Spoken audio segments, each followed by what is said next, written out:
এই সিনেমার গল্পে আমরা এমন একটি বুড়ো সম্পর্কে জানব যে জেমা নামক একটি মেয়ের সঙ্গে টপাটপ করতে চায়।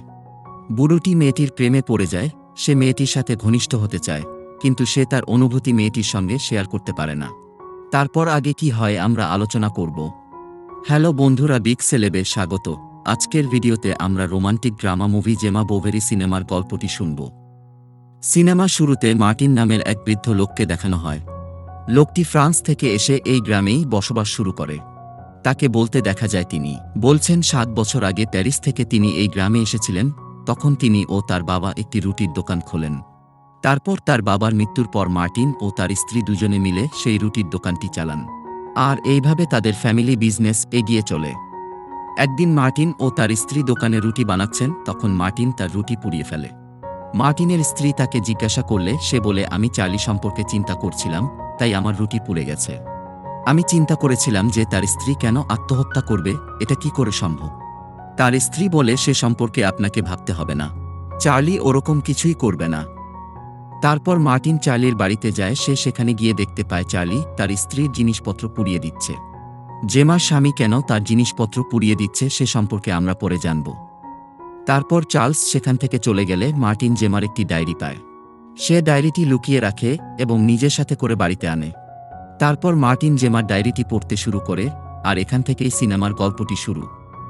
এরপর গল্পটি ফ্ল্যাশব্যাকে চলে যায়, অর্থাৎ মুভিটি অনেকদিন পিছিয়ে যায় এবং এখানে দেখানো হয় চার্লি ও জেমার বিয়ে হচ্ছে। তারপর চার্লি ও জেমা দুজনে তাদের আমানত নিয়ে এই ছোট্ট গ্রামে বসবাস করতে আসে।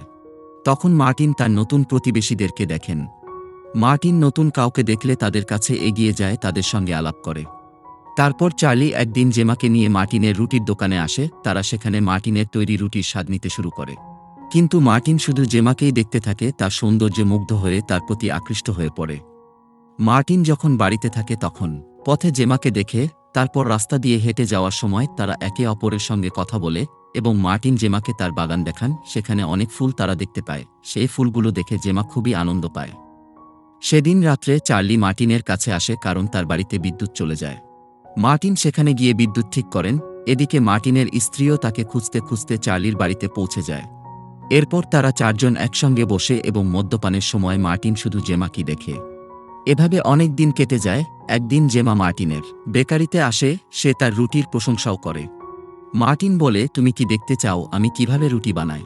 জেমা হ্যাঁ করলে মার্টিন তাকে নিয়ে পিছনের ঘরে যায়। সেখানে সে জেমাকে রুটি বানাতে শেখায়। জেমা যখন রুটি বানাচ্ছিল মার্টিন তখন শুধু তার দিকেই তাকিয়েছিল এবং তার সৌন্দর্য উপভোগ করছিল। তারপর মার্টিন জেমাকে জিজ্ঞাসা করে, রুটি বানাতে তোমার কেমন লাগছে? সে বলে, আমি এটি উপভোগ করছি। সে ঘরটিতে খুব গরম ছিল। গরমের কারণে জেমা তার সোয়েটার খুলে ফেলে। এসব দেখে মার্টিন আর নিজেকে সামলাতে পারে না। সে জেমার সঙ্গে করতে চাইছিল এবং তার লম্পট পুরুষ চরিত্রটি জেগে উঠেছিল। মার্টিন তার দোকানে কাজ করার পর বাকি সময়টা তার পরিবারকেই দেয়।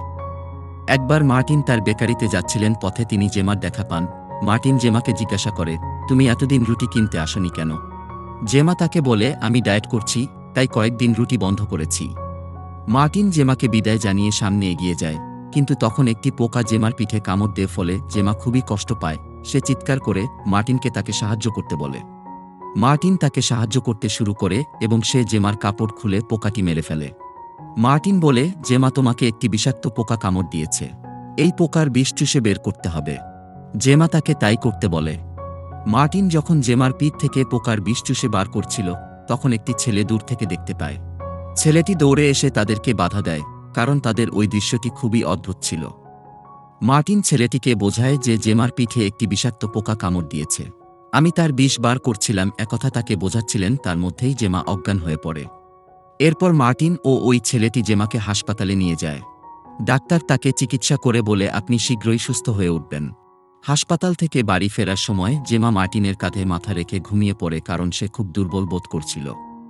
পরদিন মার্টিন দেখল জেমা ওই ছেলেটির সঙ্গে কথা বলছে। মার্টিন মনে করল যে জেমা ও ওই ছেলেটির মধ্যে খুব শীঘ্রই একটি প্রেমের সম্পর্ক গড়ে উঠবে। মার্টিন গাড়ি করে কোথাও যাওয়ার সময় দেখল জেমাও তার সামনে একটি গাড়ি করে কোথাও যাচ্ছে। মার্টিন জেমার পিছু নেয়। মার্টিন দেখে জেমা ওই ছেলেটির বাড়ি যাচ্ছে, যার নাম হার্ভ। এটা দেখে মার্টিন খুব আশ্চর্য হয়। মার্টিন মনে করে জেমা তার সঙ্গে ওয়াইন খাবে বলে গেছে, কারণ হার্ভ তাকে সাহায্য করেছিল। কিন্তু জেমা আসলে হার্ভের সঙ্গে টপাটপ করতে গিয়েছিল। ওই দিন রাতে মার্টিন জেমার বাড়ি ডিনার করতে আসে। তখন সে জেমার গলায় কামড়ের দাগ দেখে। এটা দেখে মার্টিন নিশ্চিত হয় হার্ভ ও জেমা টপাটপ করেছে। এটা দেখে মার্টিন খুবই দুঃখ পায়, কারণ সে জেমাকে খুব পছন্দ করত। পরের দিন মার্টিন হার্ভের কাছে যায় এবং কথা বলে। হার্ভ বলে কদিন তার পড়াশোনা ভালো হচ্ছে না। তখন মার্টিন বলে, তোমার গার্লফ্রেন্ডকে এখানে আনো, তাহলে সে তোমার পড়ায় সাহায্য করতে পারবে। এরপর হার্ভ জেমাকে তার বাড়িতে ডাকে। জেমা যখন বাড়িতে ঢোকে তখন মার্টিন বাইরে লুকিয়ে পড়ে। জেমা বাড়িতে ঢুকতেই হার্ভ তার সঙ্গে ভয়ঙ্করভাবে টপাটপ করে। এসব দেখে মার্টিন নিশ্চিত হয়ে যায় যে তাদের দুজনের মধ্যে সম্পর্ক তৈরি হয়েছে। এরপর থেকে জেমা ও হার্ভের টপাটপ চলতে থাকে। কয়েকদিন পর জেমা মার্টিনের বেকারিতে আসে, সেখান থেকে কিছু রুটি কেনে, কিন্তু সে একটি রুটি নিয়ে যেতে ভুলে যায়। ফলে মার্টিন সেই রুটি দিতে তার বাড়িতে যায়। কিন্তু মার্টিন যখনই তার বাড়ির কাছে পৌঁছায় সে কিছু আওয়াজ শুনতে পায়। আওয়াজ শুনে সেখানে লুকিয়ে পড়ে। জানালা দিয়ে দেখে হার্ভ ও জেমা টপাটপ করছে। তারা একে অপরের অনেক কাছে আসে। জেমা হার্ভকে আই লাভ ইউ বলে। এটা শুনে মার্টিনের খুব রাগ হয়। পরদিন জেমা হার্ভের বাড়িতে যায়। সেখানে তারা আবার ভয়ঙ্কর টপাটপ করে। টপাটপ করার সময় হার্ভের মায়ের পছন্দের মূর্তিটি ভেঙে যায়। এটা দেখে জেমা বলে যে তার স্বামীকে দিয়ে মূর্তিটি ঠিক করিয়ে নেবে। জেমা যাওয়ার সময় হার্ভকে বলে, চলো আমরা লন্ডনে পালিয়ে যাই। এরপর জেমা একটা চিঠি পায়। চিঠি পাওয়ার পর জেমা হার্ভার সঙ্গে দেখা করতে যায়। এদিকে হার্ভের মা তার মূর্তি পাচ্ছিলেন না। হার্ভ তখন বলে, মূর্তিতে ময়লা জমেছিল বলে কাছের একটি দোকানে পরিষ্কার করতে দিয়েছি। তারপর হার্ভ জেমাকে মেসেজ দিয়ে জানায় সে তার সাথে লন্ডন যেতে পারবে না। এটা শুনে জেমা খুব দুঃখ পায় ও কাঁদতে কাঁদতে বাড়ি চলে যায়। চার্লিও জেমাকে সন্দেহ করতে শুরু করে, কারণ জেমা চার্লিকে আর তেমন পাত্তা দেয় না। এতে চার্লিও খুব দুঃখে ছিল, তাই সে কিছুদিনের জন্য লন্ডনে চলে যায়। এর কিছুদিন পর জেমার সঙ্গে দেখা করতে তার এক্স বয়ফ্রেন্ড আসে।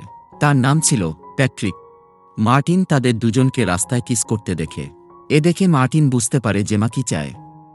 এরপর প্যাট্রিক জেমার বাড়িতে আসে তার সঙ্গে দেখা করতে। এর কিছুক্ষণ পর চার্লিও বাড়িতে আসে। তারপর চার্লি দ্রুত বাড়ি থেকে বেরিয়ে মার্টিনের বাড়িতে যায় তাকে ডাকতে। মার্টিন যখন চার্লির বাড়িতে আসে তখন সে জেমাকে মৃত অবস্থায় দেখে। এটা দেখে মার্টিন অবাক হয়ে পড়ে। কিছুক্ষণ পর পুলিশ আসে, তারা জেমাকে পোস্টমর্টেমের জন্য নিয়ে যায়। পরে যখন জেমার পোস্টমর্টেম রিপোর্ট আসে তখন মার্টিন জানতে পারে জেমার মৃত্যু হয়েছে তার গলায় রুটির টুকরো বেঁধে যাওয়ার কারণে। পরের দিন মার্টিন চার্লিকে এ কথা বললে চার্লি বলে, জেমার মৃত্যু আমার কারণে হয়েছে, কারণ আমি যখন ঘরে ঢুকেছিলাম তখন প্যাট্রিকে পিছন থেকে জেমার সঙ্গে টপাটপ করতে দেখি। এটা দেখে চার্লি মনে করেছিল প্যাট্রিক জেমার সঙ্গে জোর করছে, তাই সে প্যাট্রিকের সঙ্গে মারামারি শুরু করে। যখন চার্লি ও মার্টিন এসব কথা বলছে তখন প্যাট্রিকও সেখানে চলে আসে। সে বলে, ওইদিন আমি ও জেমা যখন একা ছিলাম তখন জেমা রুটি খাচ্ছিল আর আমি ওর পিছন থেকে কিস করছিলাম, ফলে তার গলায় রুটি বেঁধে যায়। আমি যখন রুটি বার করার চেষ্টা করছিলাম তখন চার্লি চলে আসে আর ভুল বোঝাবুঝির কারণে মারামারি শুরু হয়। তারা মারামারি করতে ব্যস্ত থাকায় জেমার দিকে নজর দেয় না, ফলে জেমার দম বন্ধ হয়ে মৃত্যু হয়। এখানে গল্পটির ফ্ল্যাশব্যাক শেষ হয়। এরপর বর্তমানে দেখানো হয় মার্টিনের ছেলে মার্টিনকে বলছে তাদের পাশের বাড়িতে একটি রাশিয়ান পরিবার থাকতে এসেছে। এটা শুনে মার্টিন তাদের কাছে যায় আর এখানেই সিনেমার কাহিনীটি শেষ হয়।